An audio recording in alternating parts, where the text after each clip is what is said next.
సాధనకు డిమాండ్ల సాధనకు ఆర్టీసీ విశ్రాంత ఉద్యోగుల ధర్నా.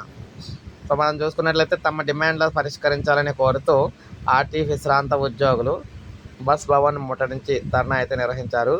తెలంగాణ ఆర్టీసీ విశ్రాంత ఉద్యోగుల సంఘం ఆధ్వర్యంలో వివిధ జిల్లాల నుంచి భారీ సంఖ్య తరలివచ్చిన వారిని బస్ భవన్లోకి వెళ్లకుండా పోలీసులు అయితే అడ్డుకోవడంతో కొద్దిసేపు ఉద్రిక్త పరిస్థితులు అయితే నెలకొన్నాయన్నమాట. ఈ సందర్భంగా సంఘం రాష్ట్ర అధ్యక్షుడు రాజయ్య, ప్రధాన కార్యదర్శి బుచ్చిరెడ్డి మాట్లాడుతూ విశ్రాంత ఉద్యోగుల ప్రధాన డిమాండ్లో 2013 పిఆర్సీ ఏరియాస్కు సంబంధించిన పిఎఫ్ కాంట్రిబ్యూషన్ వెంటనే జమ చేయాలన్నారు.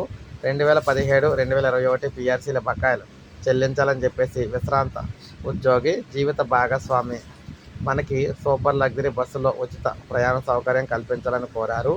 తార్నాక ఆసుపత్రిలో 2 నెలలకు సరిపడా మందులు ఒకేసారి ఇవ్వాలని, సభ్యత్వానికి మరో అవకాశం కల్పించాలని, బీఆర్ఎస్ ఉద్యోగుల కుటుంబాలకు 30,000 దహన సంస్కార సహాయం అందించాలని పేర్కొన్నారు.